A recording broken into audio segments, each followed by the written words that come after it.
Sur la prochaine vidéo, on va voir comment on réalise des élévations. Donc je commence par partager mon écran et on arrive sur ce pavillon-là. Donc rappelez-vous, ligne d'égout en rouge et les lignes de raccord sont en des arrêtés en vert.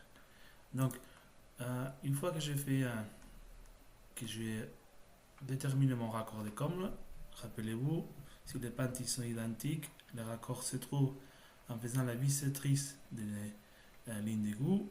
Et si la pente est différente partout, on doit réaliser les élévations du CE avec des pentes différentes et trouver des lignes de ramènerait pour réaliser les élévations. Donc là ici, ce pavillon, il est déjà, on a trouvé déjà les raccords. La première chose à faire, c'est déterminer la hauteur de couronnement ou le point haut de nos pavillons. Donc le point haut, il va être toujours au sommet des arrêtiers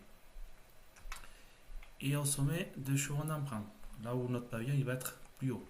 Donc ici, on a les deux sommets ici. Et une fois qu'on a déterminé les deux sommets, première chose à faire, c'est tracer les chevrons d'emprunt.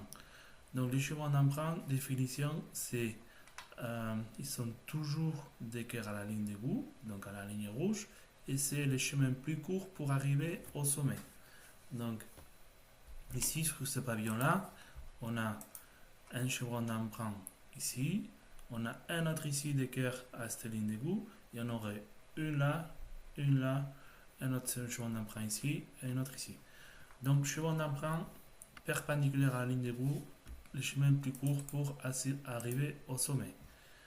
Donc une fois que j'ai déterminé les chevrons d'emprunt, je peux réaliser sa hauteur, puisque lorsqu'on a fait les raccords de comble, on connaissait le pourcentage de pente. Le pourcentage de pente, il était toujours donné par l'architecte.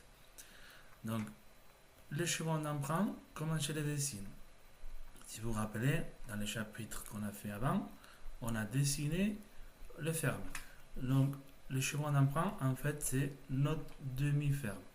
Et si vous vous rappelez, pour calculer la hauteur de couronnement, qu'est-ce qu'on a fait? On a fait la distance depuis la ligne d'égout jusqu'à l'axe, c'est-à-dire la base. On l'a multiplié par la pente. On a divisé par 100 pour calculer la hauteur de couronnement. Donc on a fait base fois pente divisé par 100 égale hauteur de couronnement. Et ça nous a permis de dessiner la ligne de la tille et le dessus chevron. Donc notre chevron d'emprunt, en fait, c'est toute cette surface-là qui vient ici. Et si vous voyez, on a toujours les élévations en charpente, c'est des triangles rectangles. Donc à ce triangle-là, on va appeler nous les chevrons d'emprunt. Je vais changer la couleur. Et voilà notre chevron d'emprunt. Donc nous, maintenant, ce qu'on doit faire sur notre exercice ou sur nos pavillons, c'est faire cette élévation. Et une fois qu'on a déterminé la hauteur, on pourra réaliser la hauteur ou les élévations des arrêtiers. Donc, on vient de dire que pour calculer la hauteur de couronnement, on fait la base multipliée par la pente divisée par 100. Donc, si dans cette cas de figure, on a une pente de 80% et une base de 61, je fais 61 multiplié par 80 divisé par 100. Le résultat, c'est 48,8. Donc, première chose à faire, c'est quoi? C'est réaliser une parallèle à 48,8 par rapport à la ligne de trappe du CE. Et je vais faire la même sur l'arrêté. Donc ici, j'ai une distance parallèle à 48,8. On a dit que les élévations, c'est toujours des triangles rectangles. Donc les points plus hauts étant ici, je vais réaliser un trait d'équerre par rapport au CE en plan, au chevron d'emprunt en plan. Donc là, je vais mon triangle, mon trait d'équerre, et maintenant je vais dessiner mon chevron d'emprunt.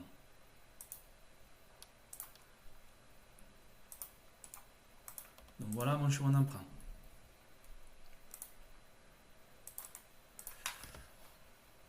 Donc base 61, hauteur lui il a arrondi à 49, mais la hauteur de couronnement c'est 48,8. Donc, vous voyez que la hauteur, je la mets toujours là où j'ai mon hauteur de couronnement. C'est là où je mettrai mon poinçon, comme ici, quoi. Donc, si vous voyez, la hauteur de couronnement, elle est là. Ici, si vous vous rappelez, on avait fait 4,90 multiplié par 60 divisé par 100 pour obtenir cette hauteur. Donc ici, c'est là où j'ai la hauteur, c'est là où j'ai mon poinçon. Donc une fois que j'ai fait cette élévation, vous avez vu que j'ai couché vers la gauche, mais j'aurais pu la coucher vers la droite. Ça n'a pas d'importance par l'instant.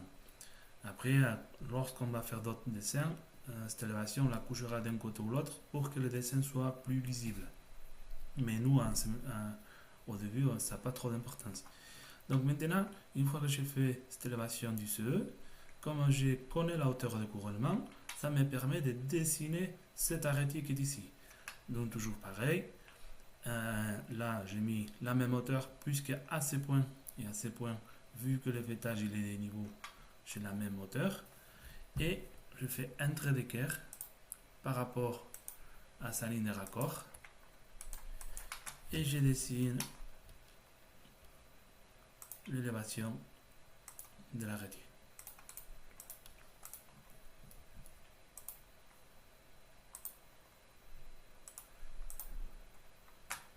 Donc, ça, pareil, j'ai couché vers la gauche, j'aurais pu coucher vers la droite. En 3D,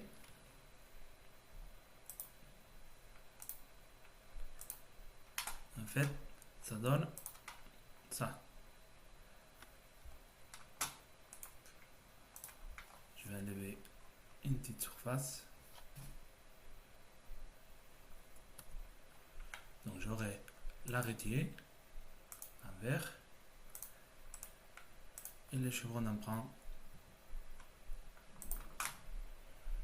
en bleu. Si vous voyez, ils sont toujours perpendiculaires. Donc une fois que j'ai calculé la hauteur de couronnement, je peux réaliser l'élévation de l'arrêté. Donc ça, comment réaliser les élévations du CE et arrêté.